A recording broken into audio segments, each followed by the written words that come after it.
Hi, this is Alan Schimmel for DevOps.com's DevOps TV here at Does 16 with none other than Gene Kim. Good to see you, Alan. Good to see you. Derek Langone. Langone. I did a good job, Right. but that's a New York kind of name, You got Langone. Derek is the CEO of Xebia Labs. Right. Guys, welcome to DevOps TV, and Gene, another great Does event. Oh, I am. So we're about halfway through the first day, and Yes. I'm thrilled. I mean, I thought the talks are so interesting, and I guess what I love about it is just the level of cerebral thinking that these leaders are applying to solve, real problems, and coming up with new patterns of work that look nothing like I've ever seen before. No. But I love it. You know what, I was talking to Gary Groover earlier, and he said the thing about DevOps is everyone thinks they know what it is, but no one knows really. You have a definition, you may have a definition, and it's kind of like telling people to put together an elephant. And we all have the same parts, but that elephant doesn't exactly look like an elephant, depending who put it together. But you bring up, I will just tell you real quickly, guys, that I feel the buzz when you get out here and you're talking to people. And to me, that's the difference between a successful event and just another event, because we have just enough other events. Right? Right. And so I appreciate the buzz. But let me jump right into what I wanted to talk to you both about. Gartner estimates somewhere like 25, maybe 33% of organizations, global 2000s, have adopted DevOps. And that's great. The good news is 66% at least haven't. So for Derek, good news for you guys, right? But you can't help but think not everyone has been a huge success with DevOps. First of all, a lot of people don't even know how to measure success. Right? Some of what you do with your DevOps survey helps us measure success, but a lot of people don't know how to do it. Secondly, a lot of people are new to the transformation, so maybe they, like I was talking to the folks from American Airlines who presented this morning, they only have about 7 months of data, and frankly, as their boss tells them, the scoreboard hasn't changed yet, but the practices are good, and that's fine. But how do you save a failed DevOps transformation? Have you run into that, Gene? Yeah, so my friend Derek and I were talking about this beforehand, and I think you bring up a great point. I think there was this great Harvard Business Review article about the survivor bias, right? If you only look at the success stories, the big untold stories, like what happened to all the failures, right? That actually may be a more telling indicator of the movement than the ones who actually survived. And we've actually addressed that in a couple ways. One, we said we did want to have some success stories that weren't so successful. On the other hand, you can't have a bunch of talks about the flaming wreckage of the big holes in the ground of the failed initiatives. So we did ask every speaker to tell us about the mistakes that you made, right? The mistakes along the way. So I love that. And I think one of the things that we try to do is, we're all learning so much, right? And so to share those learnings, where those learnings come from, and chances are they do come from failures. Derek? Yeah, I can speak to that. I mean, a lot of our customers have gone through some level of failure. They've had improvements, but improvements that fell well short of expectations. So we get engaged a lot of times when scale hasn't been reached or business results weren't reached, and that's where we try to plug holes as an enterprise vendor. But you're absolutely right that it's wonderful that the adoption curve is at its infancy, but we focus on the companies that have really embraced DevOps, and there's a lot of sort of unrealized expectations that still exist. One of the most telling indicators for me is among the DevOps enterprise speaker populations. That's about 200 speakers. I would say somewhere between 20 and 30% have been promoted at least once. Really? So to me, it says, and again, there's a whole bunch of bias, in that population. Survivor bias. So, however, it does say that those who are doing it well are being elevated. They're being asked to take more responsibility, help elevate the state of the practice of the entire organization, and that often, as we've heard this morning, it often is thousands of engineers, or nearly 10,000 engineers. So that's, I think, just another data point. Yeah, no, absolutely. Right. So here, let me give you a hypothesis.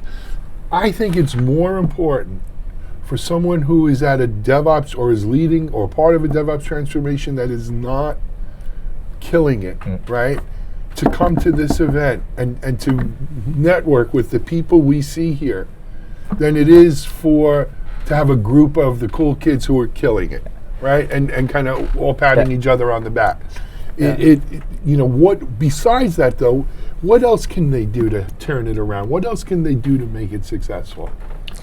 Well, I'll try to answer it from my own experience. You're right. An event like this is very attendee centric, and it was one of the things that I had mentioned to Gene earlier today, that I think that's why it's grown so much so fast, that people are getting genuine value in having having an experience where they leave with actionable opportunity to put things to work that they learned and networking opportunities they put together. But the real benefit in general outside of a conference like this is there's a lot of information sharing. I've found that the DevOps sort of franchise, if you will, is a very, very sort of sharing audience. Yes. And they are not trying to hold state secrets, right? Even companies that are in competitive marketplaces, finance, airlines, things like that, are sharing their success and their approach.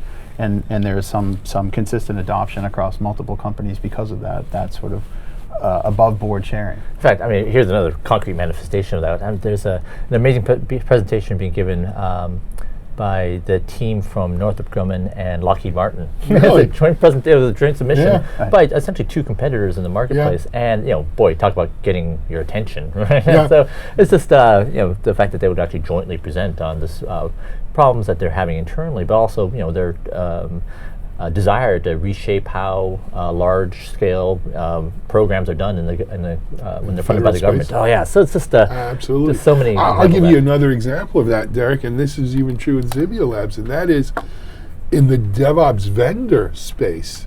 You see more cooperation. Absolutely. And certainly we saw in security. Right? I mean, things like the DevOps Express movement, and you even look at companies like Chef and Puppet, though they compete head to head.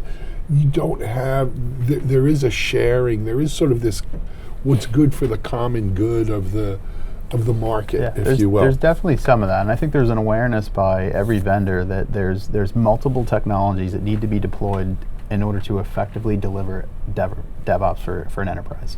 So you play a certain role as a vendor, and you have to cooperate with what's around you because it's a mandatory part of the equation in order to reach success. So it's sort of that.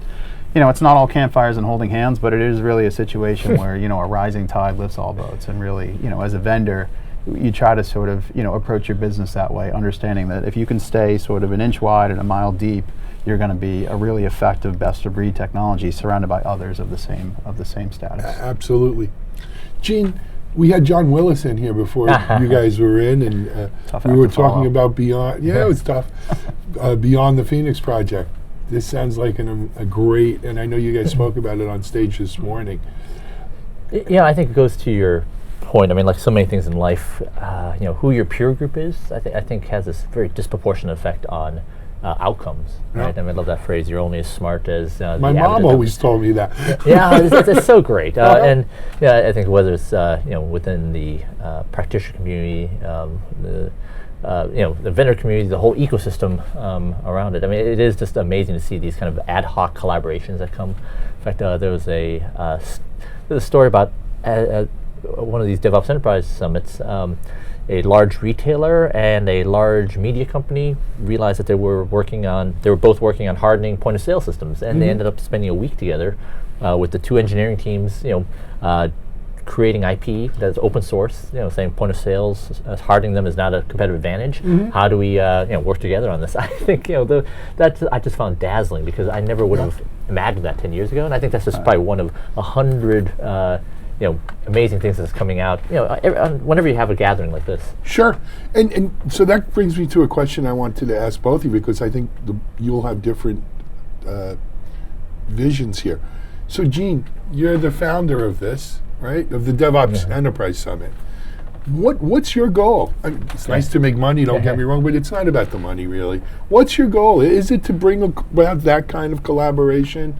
What is the goal? Yeah, for me, it's really simple. I think the overarching goal is how do we accelerate the adoption of DevOps in large, complex organizations. And IDC says there's 8 million developers on the planet, 8 million ops people on the planet. And so by any rational calculation, that means we're about 1 to 2% in, right? Yeah. So there's 98% more to go, right? And when you take a look at the difference between the haves and the have-nots, I mean, to me, it's almost a moral issue of, how do you, when people ask, are we done yet? It's like, no, we've barely started. I don't think we've started. I mean, we've started, but we barely scratched the surface, as you say. And personally speaking, I mean, what I get out of it is, for me, there's nothing more fun and exhilarating than hanging out with the best in the game. Right? And to be able to, hear and learn from the people who are pioneering these practices is such a privilege and an honor. And so, for personally speaking, I've never had as much fun as I've had, since the Phoenix Project came out. So that's. Good for you, man. That's great, Gene. Derek, look, obviously you want to get customers for Xebia Labs, but it's more than that. What does mean for you? Yeah, so in sort of ranking by priority, partnerships, number one, right? So we meet a lot of vendors that are in the same space that we forge partnerships with because, again, you have to weave together multiple products to really solve this problem. So that's number one. Number two, we share a lot of case studies with prospects, and that really brings a lot of credibility and awareness if we are able to share the successes we've helped our customers to achieve. It gives us some credibility, and it also puts in the minds of some prospects, hey, there is a way to deliver this in my own organization. If that company can do it, then we can do it. So it's sort of motivational, but of course, we're here to try to, acquire new customers or at least some sales conversations. But, paying it forward is as much a part of this practice as anything else. Got it. Yeah, I have one little funny kind of Go story. ahead. So I love the model of Joffrey Moore, the crossing the chasm, right? Innovators, early adopters, early majority, late majority, laggards.